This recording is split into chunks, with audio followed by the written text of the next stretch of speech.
Breaking news. అగ్గిపుల్ల సబ్బుబిళ్ళ కాదేది కవితకు అనర్హమన్నారు ఓ మహాకవి. అలాగే బెంజ్ కార్ అంబులెన్స్ కాదేది చోరీకి అనర్హం అంటున్నాడు ఓ దొంగ. ఎవరి ఊహకు అందకుండా ఏకంగా 108 అంబులెన్స్ ని దొంగలించేసి ఆపై మతిస్థిమితం లేనట్టుగా నటించాడు.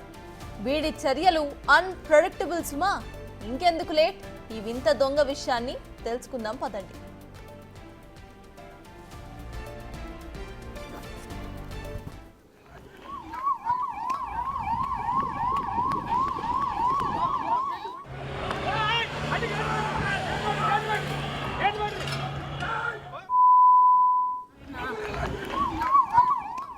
హైదరాబాద్ హయాత్ నగర్ లో 108 అంబులెన్స్ వాహనాన్ని చోరీ చేశాడు ఓ దొంగ.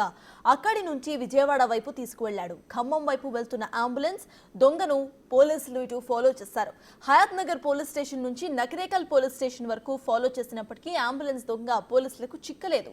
చిట్యాల వద్ద అంబులెన్స్ ను ఆపడానికి ప్రయత్నించిన ఏఎస్ఐ జాన్ రెడ్డిని కూడా ఢీకొట్టి మరి పారిపోయాడు అంబులెన్స్ దొంగ. ఈ క్రమంలో కొర్లపహ టోల్ గేట్ ను కూడా ఢీకొట్టి పారిపోయాడు.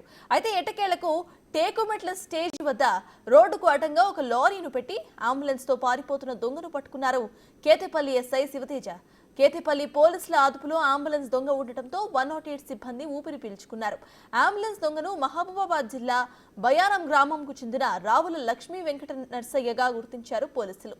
గతంలో ఇదే విధంగా అంబులెన్స్ ను చోరీ చేసినట్టు కేతేపల్లి ఎస్ఐ శివతేజ తెలిపారు.